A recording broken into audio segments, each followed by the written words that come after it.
Welcome back to another episode of Northwoods Whitetails Podcast. I'm your host, Joey Davis. On this week's episode, I sat down with Timmy Bolduc and Andrea Bolduc. You guys are, I'm sure you're well aware of who they are. Phenomenal people, good people. And I might have convinced Andrea to get on the podcast and her and Timmy tell some stories, a little bit about how she got into hunting and the love and the drive that she's got for it. And I think you guys will really enjoy this short little episode. So without further ado, let's dive right into it.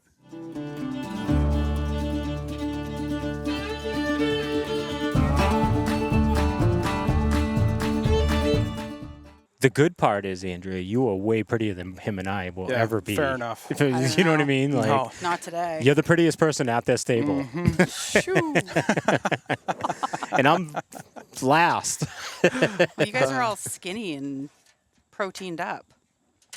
Feeling like a first-year heifer over here. She's coming around a little bit. Like, she's starting to come around and doing some of the meals, with it. And it's not been bad, right? Like, I've definitely eaten less carbs because of him. Because I just don't make them at night. Like, he's a mashed potato junkie.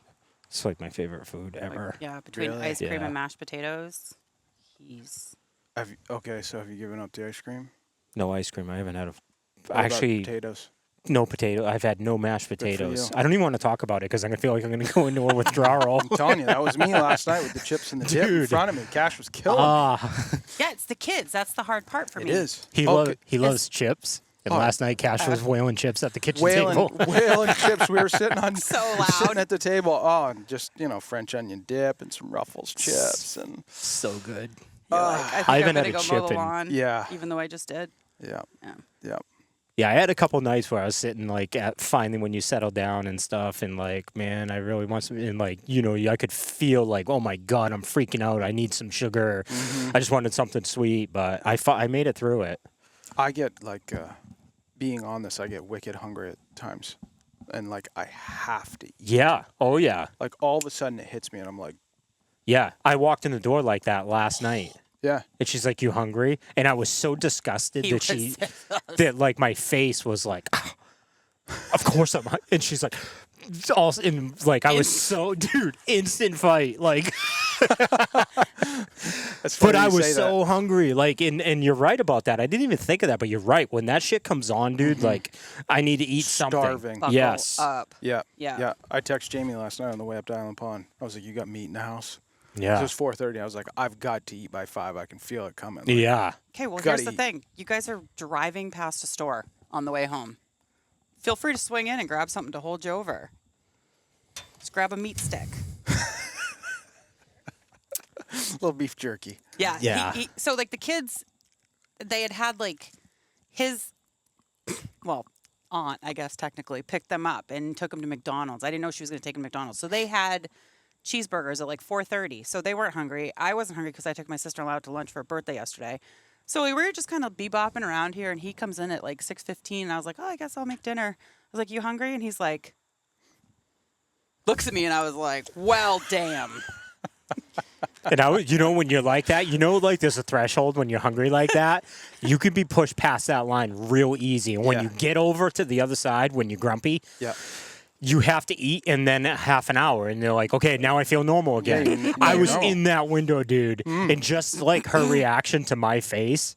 And all it was I was taking the 5 seconds of processing, are you hungry?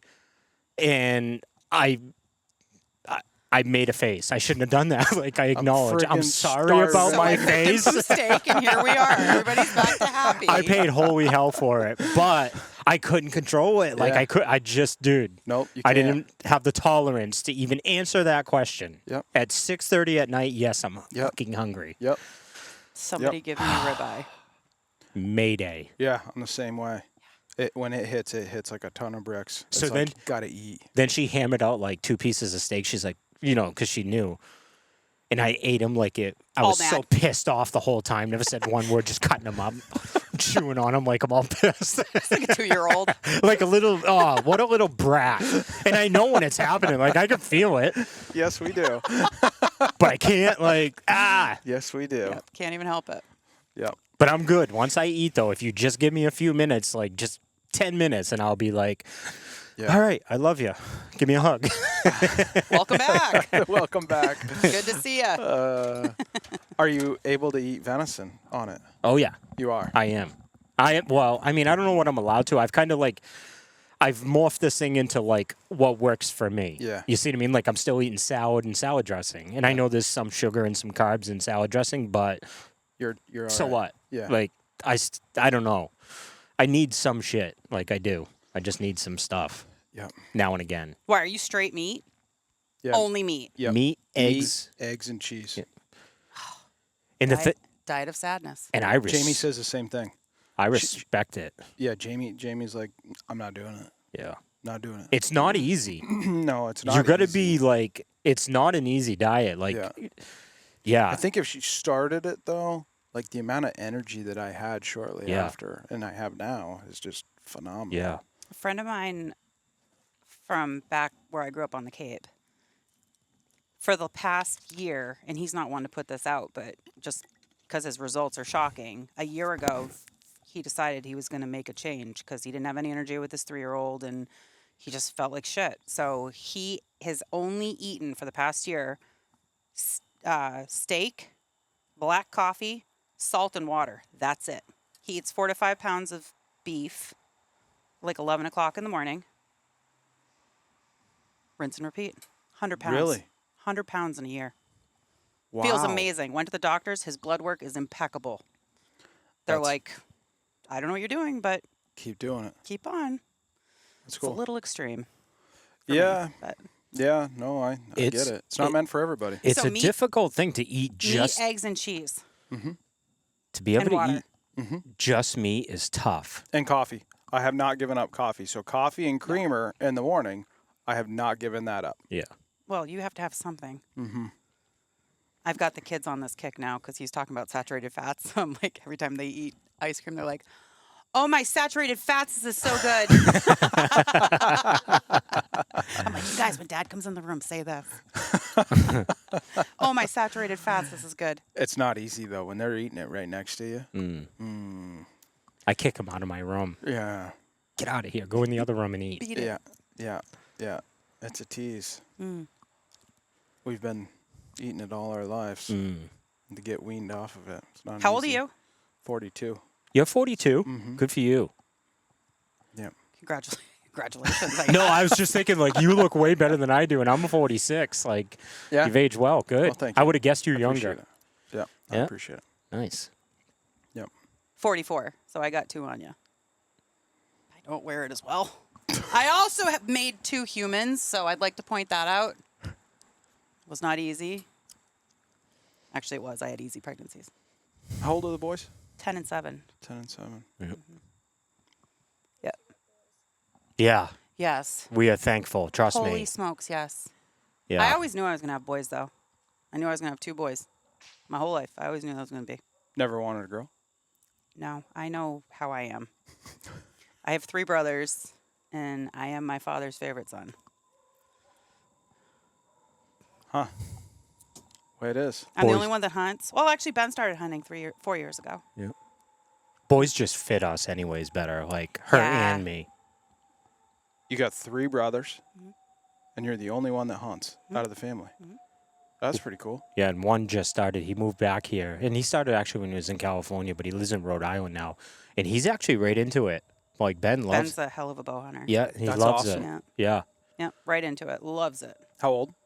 Ben? Yeah. He's 2 years younger than me, so he's your age, 42. That's awesome. Just turned 40. Yeah, just turned 42. Did he do it at all when he was younger? No.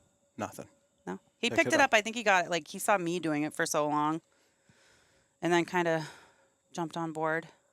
That's cool. Yeah, he likes the challenge. Yeah. He shot his first buck in the high Sierras at 8,000 feet and stalked this muley. Shot it in velvet. With a bow. Little 6-point with a bow. That was his first hunt.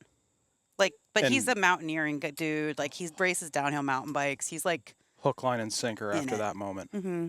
Good for him. Yeah, loves it. Yeah. Yeah, so he he's down does. on Rhode Island. He's got some nice bucks on camera right now, but he's busy. He's got 3 little tiny kids and just trying to find the time, you know. Yeah. Yeah, it's tough. Yep. It's tough. It's tough to do it all. Oh yeah. Yep, it is. But I'm battling with it. I battle with it daily. Do you? Yeah, just I'm either creating fires, putting out fires all day long, and trying to stay ahead of 14 guys. It's literally a house a day. Boom, boom, boom. 14. Boom. Yep. Wow. And if I throw, let's say, 8 of them on a house, it's done in a day, and the next one's got to be ready to go. But, you know, you throw in washing them in between, right? Like you've got to have multiple houses ready to go. Yeah. Busy. Yeah, it's busy. Ripping and running. Yeah. And then trying to be a good dad, be a Yeah. good husband. Year round. Yeah. It's a lot. Yeah, the whole Northwoods thing lately has just been a thorn in my side, quite honestly, because I just haven't had time for it. Like Jamie's like calling me yesterday, and I want you to do this, I want you to do that, right? And I'm like, I have 0 time. Yeah. I'm on my way north. All I want to do is hang out with you and Cash, and Yeah. I don't want to talk about Northwoods at all. Just Yep. need to press the reboot button. Yeah. It's tough balance. It is, and that's the trick to it. Yeah. Like I look at I don't know if this analogy is good, but life is like a board of dials, you know, and work, you can crank it to 10, but you might want to be at 7. Being around for your kids, you could be running a 2, you might need to dial that up to a 5. And I just feel like I'm always constantly, you know, hey, I'm working too much and not hanging with the kids. So let's dial that one back and turn this one up a little bit. And it's just getting everything right and finding a balance, you know, because we have to work hard. Yeah. Like, I can't not work hard, but my kids need me. Yeah. Right? Yeah. So it's like just trying to find that balance, you know? There's a balance there, right? When they're playing sports and everything else, Yep. right? You want to be there. Yep. I'm coaching Are you? Jace's football team. Nice. Yeah, so Signed him up for that. Way Yep. to go, coach. yeah. Coach Yep. Belichick. Over there. Belichick. They call me Belichick because we're the You Patriots. You padding up. No, with no. No. But it's been fun. It's a lot of fun. It's fun. But you know, as crazy as it is, and I tell her this sometimes because it becomes overwhelming, right? When you got kids and you're just being pulled in all the directions, and the mom and the dad are drifting apart because you're so busy doing what you're doing. Divide and conquer. But the thing is like, now that I'm in this, I truly believe this is the best time in our lives. Because when Cash is gone and our boys are gone, think about that. Like I do, I think about that. And when they're gone, as hectic and crazy as it is, You wouldn't have it any other I would way. not have it any other way. Because when they're gone, dude, and they're doing their own thing, we're going to be just sitting here looking at each other. And there's going to be some fun, right? It's going to be, but you know what I mean? Like, it's busy and crazy, but this is the best time in our lives. Raising your children is the best time. Yep. And it's hard and it's crazy. And you don't have any time for yourself, but it's the best time. It is what it is, right? Yep. It's all about the lifestyle we want to live. Yeah. Yep. I And think what- most of us, we work too hard, Right. and we should be, should keep that dial on 10 with the kids. Yep. And everything else should revolve around it. Yep. But it's It's not tough. reality, though, right? No, it's You tough. can't. Yeah. You have to work. Yep. We all have to. Yep. So Yep. that's what I've struggled the most with, is just trying to get good at keeping those dials where they need to be, you know? And I don't always get it right, that's for sure. But That's why we go up north, though. Like when we're in Vermont, and we try to keep it just the 4 of us, because it's a blast like that. Like having you come over and visit, or Dave Jacobs came in, you know, like and his dad Mo was over, and like so that's really fun for us, because that's like at night we all curl up on the couch together, and there's no Press the pause button on the world. Yeah. On life. my Yep. phone, like, I don't even look at it the whole time Yeah. I'm there. that's Yeah. great. You know what I mean? Just unplug. Yep. I mean, there was a day you came over, and I think she told you that, but I was out there mowing that little bit, and Cade and his little friend were running through the field with nets trying to catch a Butterflies. butterfly, and Jace was riding the 4-wheeler through with the other kid, and I was making a pass, and I just looked around me. She's out weed whacking around a rock, and we were just all out there, and I just looked at it, and I was like, this is as good as it gets right here. As good as it gets. Yep. There's no stress. I got my boys and my family right here with me, and this is just as good as it gets. That's It pretty really cool. was. So try to embrace those moments, because seems Yeah. like they're far and few between No, when they- you're busy like this, you know? So, Definitely are. Life can take over in a hurry. Yeah, oh, yeah, and it does. Yep. You've been busy at Woodman Arms, huh? yeah, crazy busy. Last probably month or so, because I shoot horses too, but you know, I can't get to a barn, and like 8 o'clock is probably the earliest you'd want to get to a barn because the horses haven't eaten, and you don't want to shoot a horse that hasn't had breakfast. But I've been going at like 5 in the morning. Yeah, 5. Go to the shop, work for 3 hours, come home, grab my trailer, go shoot some horses.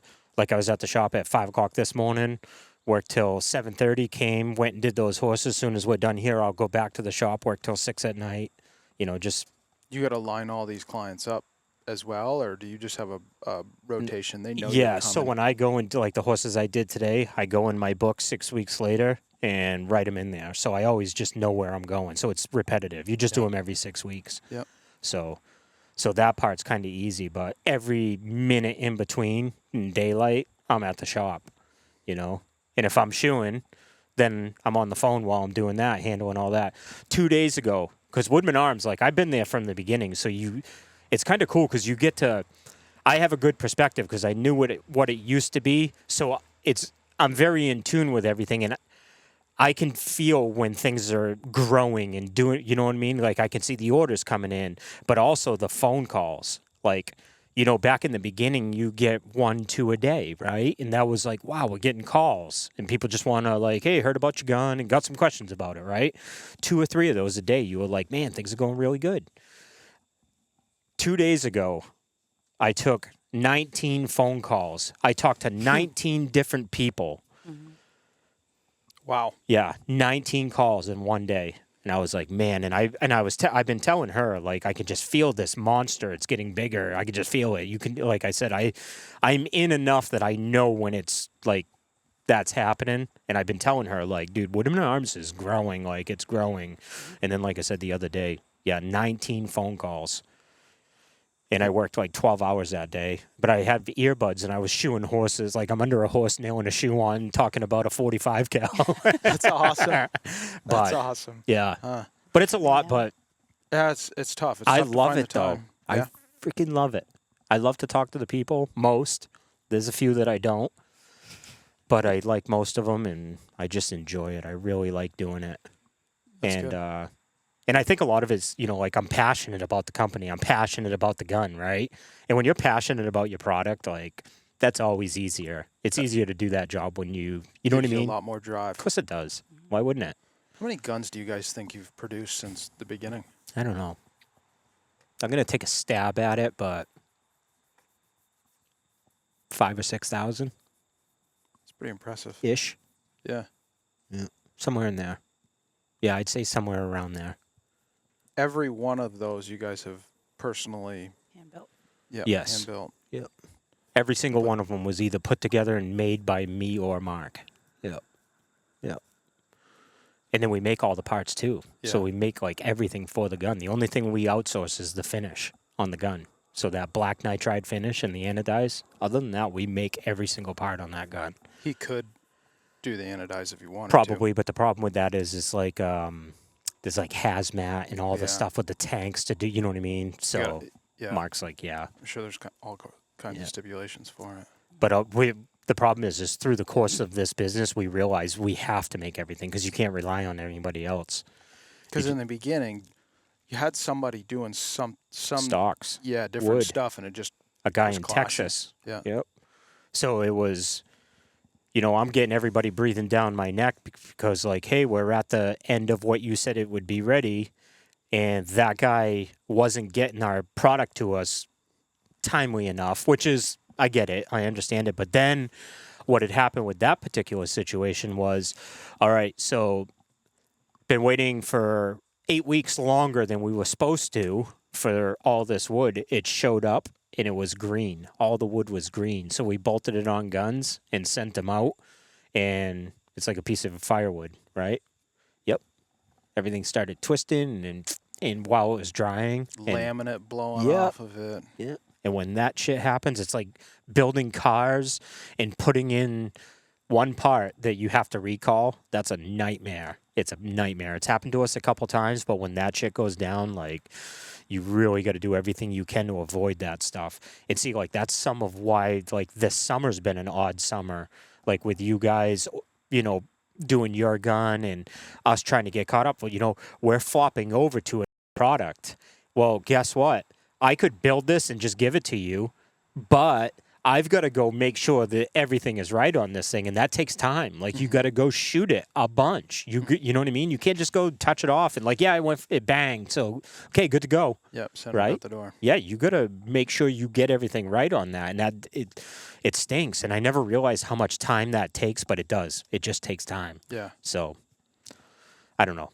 The good part is I've gotten really good at when I get to talk to people, I just explain it out to them and just let them know, like, this is what it's going to be.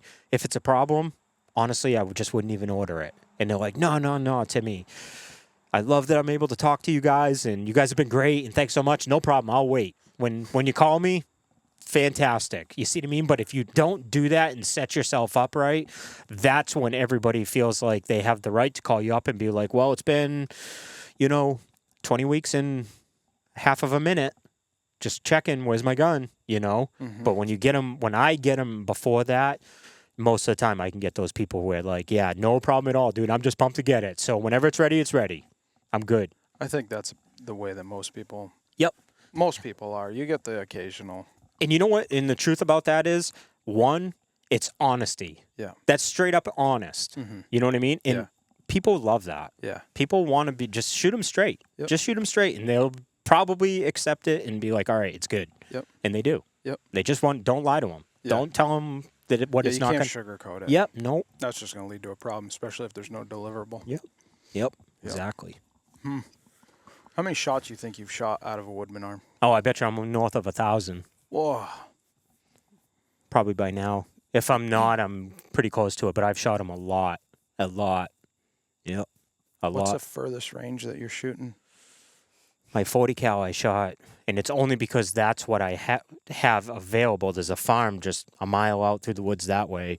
She lets me shoot there, and it was 350 yards.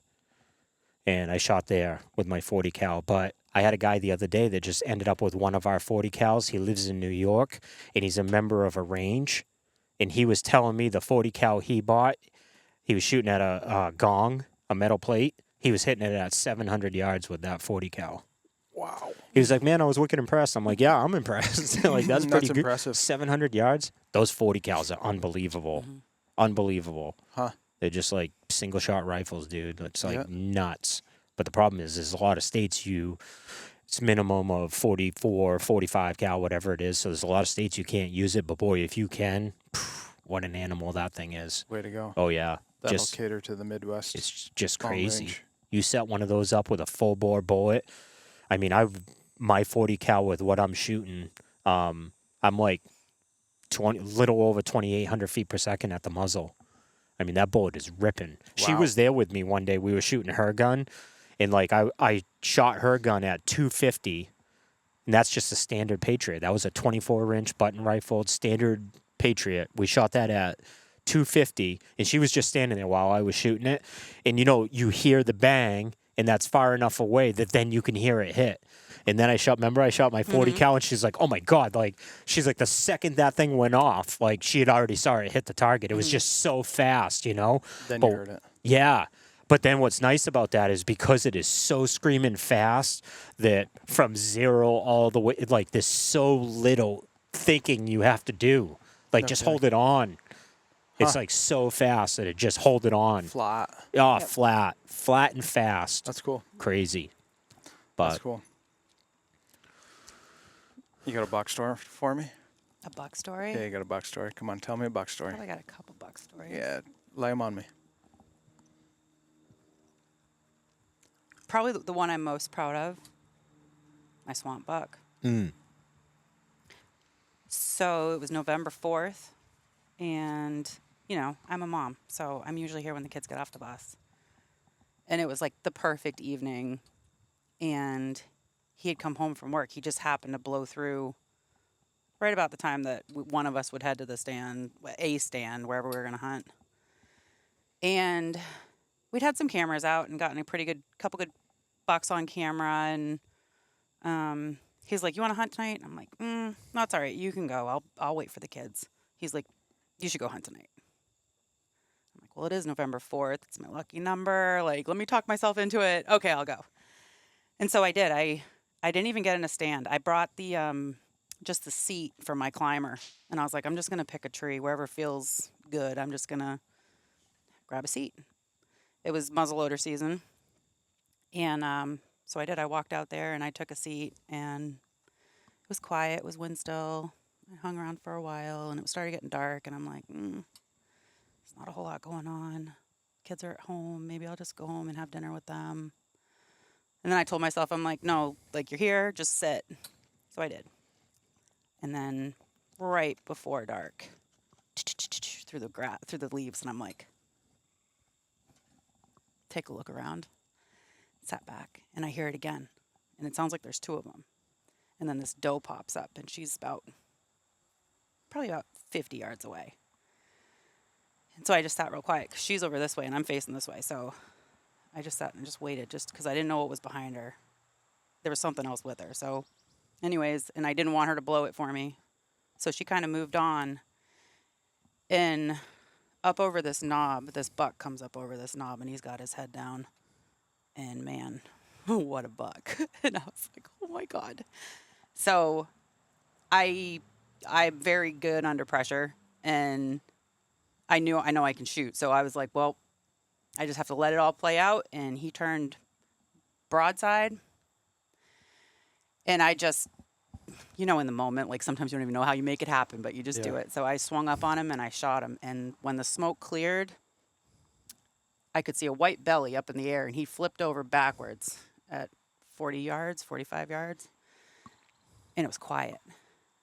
And I was like, oh my gosh, I can't believe that happened. So I was sure that I dumped him, because he flipped over backwards. I mean, I haven't had too many flip over backwards that weren't dead. So I was so excited. I called Timmy, and I got him on the phone. And I'm like, babe, I just shot the biggest buck I've ever seen. And he's like, what? And I said, wait a minute. He's getting up. So it was like a mad scramble. Like, what an idiot. So I reload my muzzleloader as fast as I can, and he's obviously there. He's hurt. And I put another one in him, and it ended up dumping him. But it was when he went down, what I know now is he rolled 3 times down the backside of this knob.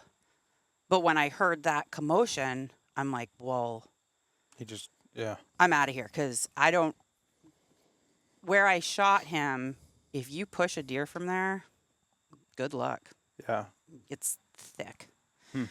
So I ended up coming out of there. I came home. It was the longest hour I've ever waited. And then we went back in, and he's awesome. Yeah, it was a nice deer. He's awesome. He was right there. He was right there. Beautiful 8-pointer. I have him on camera 4 days prior, standing in the rain, just listening. So I have this awesome video of him just standing there listening to everything. That's cool. And he ended up being, I'm sure he wasn't the number one muzzleloader buck in the state in 2019, but I had him scored, and he was. So I have the plaque on the wall. And oh, really? Yeah, he's awesome. No kidding. Congratulations. Thanks. That's awesome. Yeah, it was cool, because I didn't even know I didn't know that was the case. Mm-hmm. And what magazine did you have where you saw it? I think it was the New Hampshire Record Book. They Is that print what it that come? like Yeah. every, I don't know, 3, 4, 5 years, whatever it is, and I Right. think it was in there. Yep. Yeah, I saw it somewhere. It might have been there. Yeah, so he hands me the magazine. He's like, check that out. I was like, what? Very cool. Yeah, so that was really cool, especially with having little kids at home and still getting it done. So Yeah, Jamie knows all about that. Yeah, I think it's, I can relate, right? Yeah. I got the kids tonight. You go hunt. Mm-hmm. Yep. There's a balance. Yep. That balance that we talk about. Yep. Yeah. How'd you get into hunting? My uncle, so my dad has 2 brothers. My uncle in Connecticut bow hunts quite a bit. And I've always just enjoyed it. I've always been in the woods. I just enjoy the woods. I lived in Southwest Louisiana for a long time. I went to college down there. I ran a commercial cattle ranch down there, trained rope and horses, and I would fly home every November to hunt up here. And just not knocking Texas, but once you hunt whitetails in the north, to shoot a whitetail in Texas, in my opinion, it's like a golden retriever with horns. Yeah. So I like to hunt the bigger bodied deer. I like the challenge in the mountains. And then I just, I grew up with Dave Jacobs and Mo, and my camp's right by them. And so we hunted with them quite a bit. And yeah, I just always loved it. I love that challenge of being in the mountains. I do. That's I love cool. the mountains. I grew up on Cape Cod, and I don't gravitate to the ocean at all.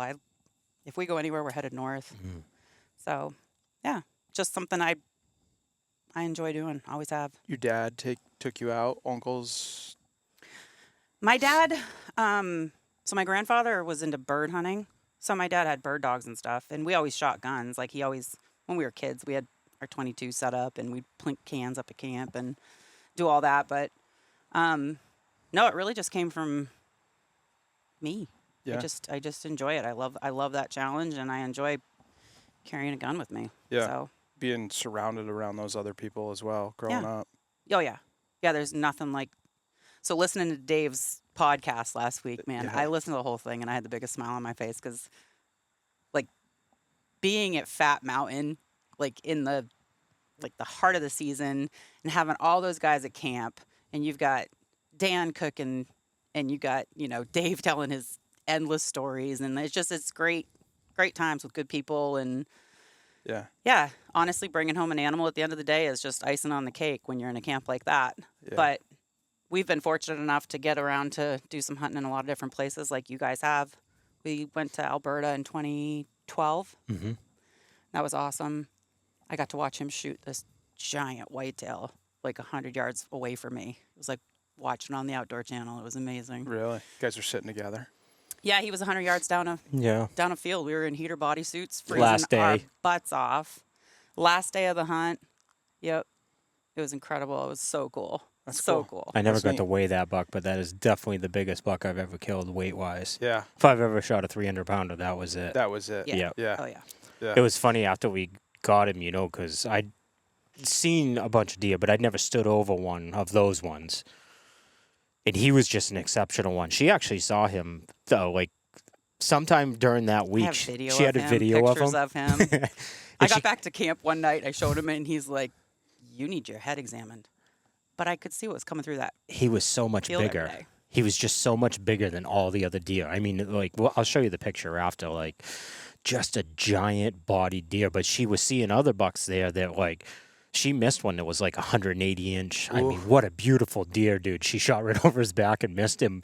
But the one that I ended up getting, body wise, dude, like, man, was he huge. And she showed me the picture and I was like, oh my gosh. Like, you can tell just the second you look at it, you're like, oh my word, what a monster. And that's the one I ended up getting him. And we never did get a chance to weigh him. But when I shot him, right there, he was done immediately. And we were in probably, that much snow?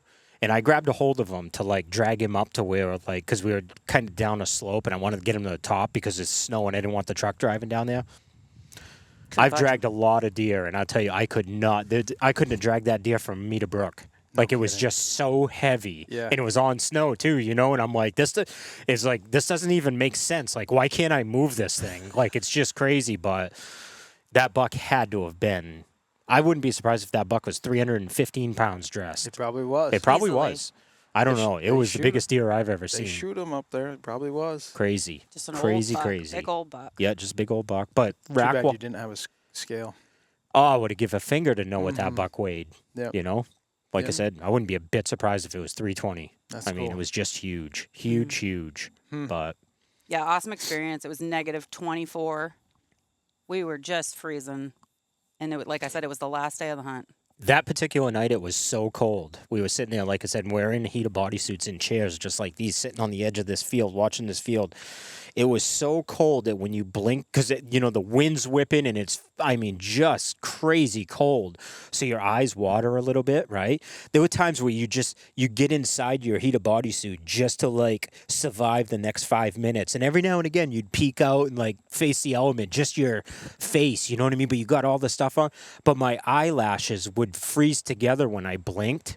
Like, it was so cold, you just blink your eyes, and then you'd have to reach up and, like, peel them apart because they froze together. Like, I've never felt anything like it. But luckily, we were prepared. We would have died without those heater bodysuits. There's no way. There's no way you There's could sit no out way. there. And of course, like we weren't with an outfitter, but we were, is a friend of mine, of ours. And we were pretty adamant not to sit in blinds. Like we hunt in the elements here, and we were going to do it there, so we did. We sat in chairs and froze.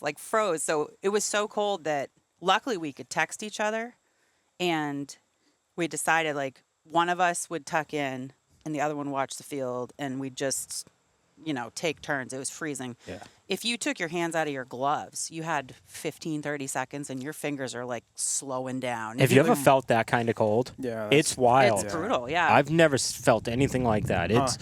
I mean, literally, like if you weren't prepared, you literally have minutes. before you froze to death. It's just unbelievable. I don't know what the temp was, but I've never felt anything like that. Like I said, when you're blinking and your eyelashes glue together are iced up, like that's cold. Yeah. Yep. Did you guys just go that 1 year? Yep. We did. Yeah. I shot a nice muley. We went to Ontario together, though. She came up there. Yeah, with me. our first season together, 2011, we went to Ontario. We just started I shot dating. an 8-pointer And she there. shot a nice buck, yep. Yeah. What'd you think of it up there? Oh, it's awesome. It's beautiful. Beautiful. Yeah. Yeah. Yeah. Yeah, really, really, really cool spot. And, it's changed over the years for various reasons. I think it gets flooded a lot with, hunters from the Northeast that go that way. It's not that far. It doesn't take long for the Northeast to figure it out. No. Yeah. No, it doesn't. But then the wolf population, too, just booming. Mm-hmm. I remember we came back I went back to the truck because I had tagged out and he wanted to go check another place, and I'd walk back to the truck. His grandfather was dying at that point, so it was we want to hunt, but his heart was back at home. So it was actually, we left the next morning. We drove 33 hours home, and we made it in time. We made it. Yeah. Really? Yep. Yeah, actually, I We saw remember him. sitting on the floor next to him and showing him pictures of my buck. That's a good one.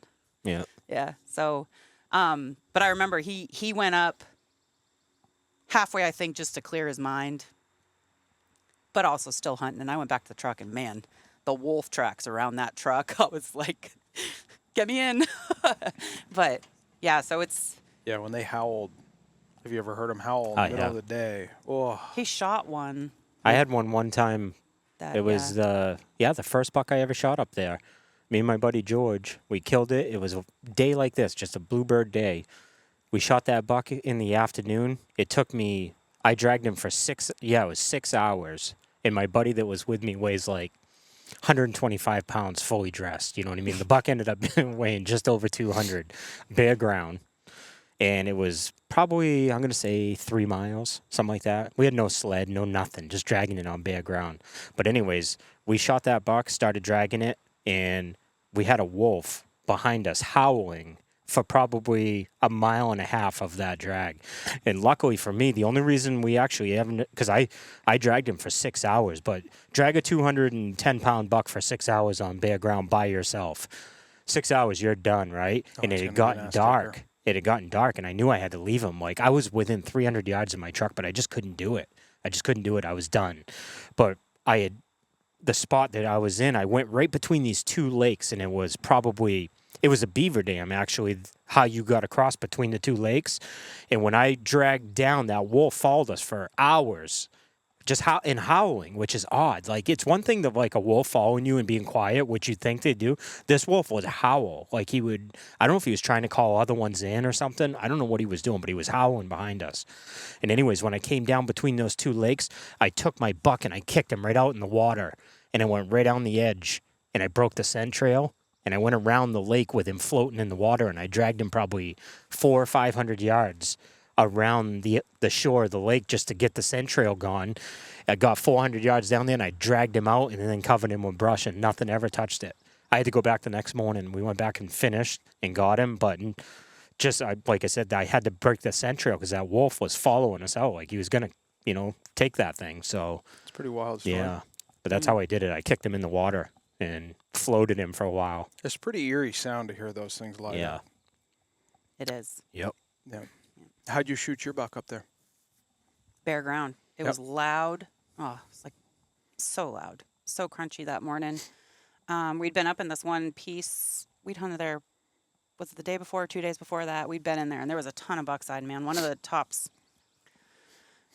up high, there's how many scrapes were Pile. rubs were there? Pile of them. this buck had it torn up in there. And that's not the buck that I shot, but that's big woods up there, you know. So the next morning it was really loud walking in, and we came in and decided we were just going to take a seat for a second. So we did. And no, I take that back. We saw that buck. Wasn't that the buck that we saw the day before? Yeah. That's what it was.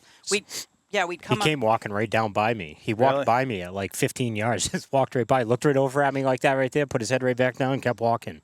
And we were a little bit separated apart in the woods. And you know how it is. Andrea. And she was just on this side, and she couldn't get a crack at him. I never saw him until he spun and ran. Huh. It was just the way the trees were stacked. You know how it is in the woods. Like, Move 6 inches, you can't see 6 feet. Right, right. So anyways, that buck took off, and we hunted the rest of that day and went back in the morning, and it was so loud that we decided we were just going to take a seat. So we did. And I knew that place really well, so my buddy George, the kid that doesn't weigh much that was with me that day, he shot a buck. It's kind of neat, actually. Me and him, I was sitting with him. He shot a buck. I was sitting right next to him, just like this right here. And he shot a buck in that exact same spot. And then I took her there. We saw that buck, so I knew he was in there. We sat in the exact same spot, and I sat right next to her and watched her shoot her buck. Right in this the buck same... comes down off this straw, and he comes back up, and just... I wailed him. He mule kicked and took off. She hammered him. This one, typical Timmy, he's like, you stay here. So I sat there, and he walks out, check for blood, right? He gets over by it, right where I drilled him. I mean, I hammered him. And this one goes, there's no blood. I'm like, what are you talking about? I go over, and there's just he's spraying blood. Yeah, so took one out of there that year. Yep. Yeah, we've had some fun adventures, though, in the woods. That's what brought us together. I moved back home from Louisiana. I went through a couple hurricanes down there, and I decided the Northeast was where I was going to go back to. So I shipped my horses north and moved back home. And when I got here, my mom said, well, I think you're really going to like our horseshoer. I'm like... And her mom had told me about her. So I knew her mom and dad for like a year before I ever met her. But 8 months in, one day I'm over there doing her mom's horse, and his mom's like, you know, you'd really like my daughter. And I'm like, oh, yeah? And she's like, yeah, you know, she goes deer hunting every year. And I remember, like, thinking to myself, if that girl is pretty at all, I like her. Like, I knew, you know what I mean? So it was something about that, like, just, I was like, wait a minute. And her mom's beautiful, like a real pretty lady. And I was like, she's got to be pretty. I don't know. She has to be pretty. And anyways, it was like a time went by. Like, it was a while, like 6 months or something like that. And then I got a random call from her one day. I didn't know it, but she had moved back home and brought her horses. So, hey, I need my horses trimmed. And I'm like, like I finally get to meet this girl. No kidding. Yeah. And she came walking out the door, and I was like, oh, man. That was it. That's it. Yeah, that was it.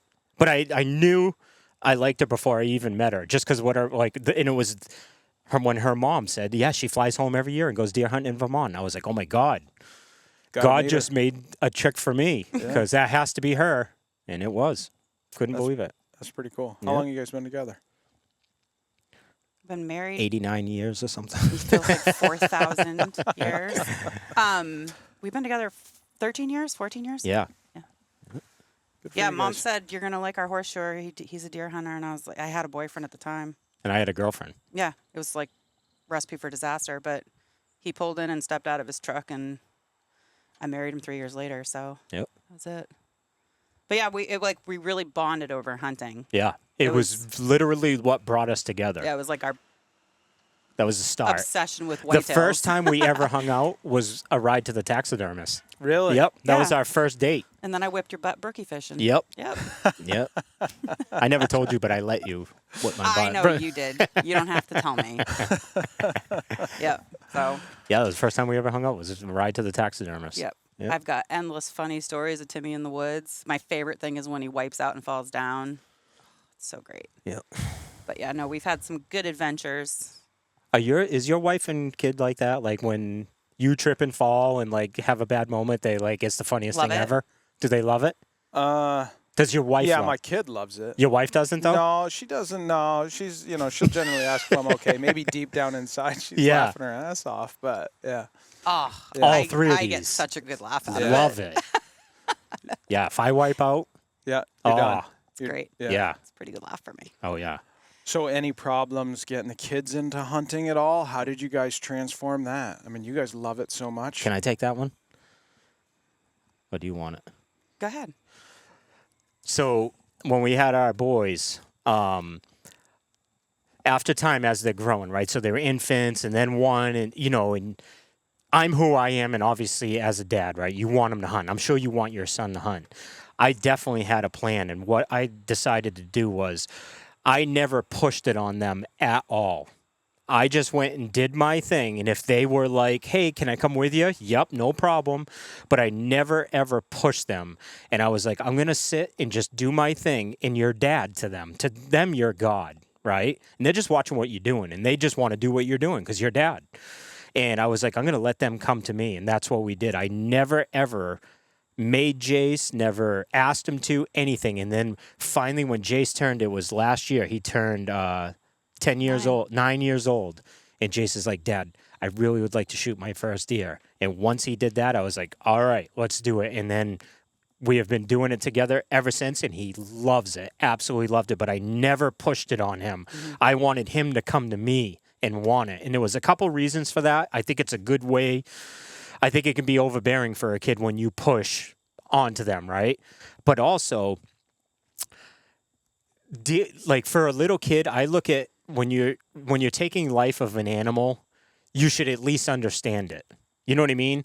And there's a lot of people, like I watch that, a lot of people that have young kids, and I feel like it's almost like they want the post. And they got these little 5-year-old kids, 6-year-old kids out there shooting deer. And there's nothing wrong with it. I'm not judging on it. But for me, a 5-year-old doesn't even understand that it's taken the life of an animal. Yeah. You know what I mean? Yeah. And we should respect the life. You should respect that. Like, it's not just killing. It's not that that's just nothing, because that's something. And it's a heavy thing to take life. Yep. And when you're bringing a child in, they need to understand what they're doing. It's not the gravity of it. Yep. It's okay to do it, but you're going to understand it. Yep. And I was really adamant about that. I was like, because it's not just in nothing. Like, you better understand it. And Jace, maybe it took him till 10, and it was 10 years old, and he understood it. He got it, and then he was like, Dad does it, and it's awesome, and now I want to do it. Okay, let's go. And he got his first deer. Got his first deer last First year. And I got to tell you, that 62-pound button buck is hands down my favorite deer in that room. Oh, I bet. Oh, what a moment. And to him, it's bigger than any that Dad's ever shot. It's at the taxidermist right now. He has a spot in our room where it's hanging right next to all of ours. Yep. That's great. It's been great. But awesome. I think that going into getting a little one started, to me, that approach made sense versus me being overbearing on them and have them be like, get out of my face with it. It's too, you know what I mean? You could shut a kid down real easy. Oh, yeah, push them away. Yeah. But we've always taken them with us, like shed hunting, hanging stands, moving cameras. Jace loves to be in the woods. Like, he'll literally ask me on a weekend, Dad, can we go in the swamp and go cut a trail? Or can we go, you know what I mean? Like, he wants to be in the woods. And he Cade loves does it. too, but Cade's 7, so he's got to. Yeah, one bug flies by Cade, and he's like, "Can we go home?" He'll come out of that. Oh yeah, he'll come out of that. You start seeing his brother shoot more and more deer. He'll want. Oh, he was ready to get in the stand. Right after the day after Jay shot his deer, but he wanted to be trigger man because I told him, I said, "You can come sit with me." And that was the other thing too I did with Jay. So when he decided that, Dad, I want to shoot my first deer, me and him shot together. Probably at least 3 weekends a month for almost an entire year. We'd go over and shoot. I made him a little Woodman Arms with a little short stock, a youth model, and we shot for almost an entire year before I ever took him and let him be like, okay, he was ready. Yep. But that's important too. Like, I'm not just going to take you if you like, you got to learn. It's like bow hunting. You're not going to go bow hunt if you haven't shot your bow and gotten good with it, right? Yeah. You shouldn't anyways. No, you shouldn't. There's a lot of people that do it the other way around. But. Oh, yeah. But it was good because it made Jace put X amount of work in, and, like, he had to earn the right to go do what happened that day, and there's nothing wrong with that. That's good. That's the best way to do it. Yep. That is the best way to do it. So I would definitely give that advice. Let your kids come to you. Let them come to you. Because they're watching you. Like That's I said, great they're advice. watching everything you do. You could pick up playing a guitar, and they're going to be like, Dad, I want to play guitar at some point. You know what I mean? It doesn't matter what you're doing. They just want to do what. They just want to be with you. They're going to do what Dad does. That's it. Yep. That's They're it. gonna do what Dad does. Yeah. Yeah. So Yep. yeah, that's how I did it anyways. And Yep. it worked. It definitely worked. That's And good. I think we have a lot of good years to come with, I cannot wait. Yeah. Oh, the best are coming. oh yeah. Can't wait. Yep. Can't wait for those days where you get that phone call. Cade shot one. We're dragging it out right now. Mm. You know, Yeah. Yeah. we'll it's have gonna be some- the good days. Oh, We it's- turn all 3 of the boys loose. It's coming. Cash shot one. Jace is helping him. I've got the truck. Like, you know. Yeah, it's coming. That Yeah. it is. That Yep. it is. Do you like to bow hunt? I do like to bow hunt. Yeah. I have never shot a deer with my bow. Yep. Because I know how quickly things can go wrong. There's so many factors, deflection and Mm-hmm. so I'm very strict with myself. It's a 30-yard or better. Yeah. I'm not shooting anything outside of that. So I've seen deer, but I've never taken one with a bow. But I do enjoy sitting in the tree, and Maybe this year. could be. Totally. Coming could be. right up. Could be. Maybe this is the year. Sunday morning. Sunday morning it Yeah. starts, yeah. Yep. Yeah. Yep. I hope you shoot a wall hanger. Oh, me too.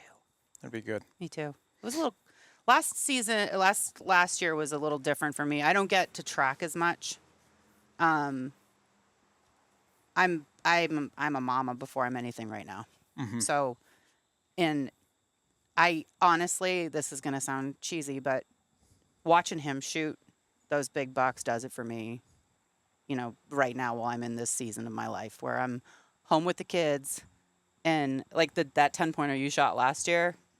I know when my phone rings at 9:30 on a tracking morning that chances are he's probably got one on the ground. And he called me up and he's chattering away and all excited. And I was like, I'm getting in the truck. I'll come help you drag. He goes, it's downhill. I'm on snow. I'm good. But yeah, I'm all in. If I got to Well- drive 4 hours north and drag a buck out with him, I'll do it. But I love watching him He can't do bring it. him home. He can't do it without you. No, no way. We can't do what No. we love without Yep. women like you. Yep. Right? We can't. Moms like you can't do it. Mhm. It's very important that you understand his passion. That's what makes him tick the other Yeah. 11 months out of the year, right? That's what makes it tick. Yep. And I Yeah. love it. Like I'd love to go and I do. It's usually once a season. There's usually one good snow day a season where the two of us get to hunt together, like the old days. Yeah. And it's always a blast. Man, we laugh. Have fun. That's what it's about. Oh, we Yeah. have such a good time. That's what it's about. He always carries a Snickers bar in his jacket, and we'll be on a track, and without a doubt, like when I get tired, like my feet get loud. And I know when I'm getting loud because he just stops and he reaches in his jacket and he pulls out this candy bar and he just hands it to me behind it. And then we wait a minute and I eat it and then keep going. But yeah, we got a lot of good adventures. There's Yeah. a couple mountains I think named after me. Drama Mountain is one of them. Yeah. Yeah, Drama Mountain. Drama Mountain, that's a pretty good one. I missed a beautiful buck that day. Yep. Yeah. Yeah, nice buck. Pretty sure I shoved you on the ground to shoot him because you were in front of me. But yeah, we've had some pretty fun times for That's sure. cool. And it's only going to get better when you add the kids into it. Yeah. Actually, they're just going to want to hunt with you, and then it's going to be back to me being by myself. It's coming. No, It is coming. It's a good thing. It's a good way to raise a family, and they know where their food comes from. Yeah. Yeah. Well, So. there's no better way to raise a kid than being outside. Yeah, it's fun watching them in the woods. They see tracks. They know the sign. So yeah, it's been fun. It's just going to get better. Yep, that it is. Yeah. We've Well, done. you got to get on your conference call. Yeah. I got to go do some, You got to do some work. here in a minute. Well, thank you for jumping on. Yeah, my pleasure. It was fun. Yeah. You're right. It does get easier as you ease into it. But It is. It's just telling see, the problem backstories with and- me is I don't have a very good filter. So He can edit anything. sometimes you never Yeah. know what's going to come flying out of my Yeah. mouth. You and Jamie have a lot in common. I Yeah, can they tell you do. that. Oh yeah. She and I still have a date in Vermont. You know that creek in front of the property? Mm-hmm. Yeah, we have a wine night date down in there because it's just shallow enough that we're going to put our chairs down in the water because your butt doesn't get wet, but it's nice and cool. You guys better do that pretty soon. She's going to start snowing. It might have to be next summer. Yeah, we might do next summer. That water's already pretty cold. So, yeah. Well, thank you. My pleasure. Thanks for jumping on. Yeah. No one can save you. You better run.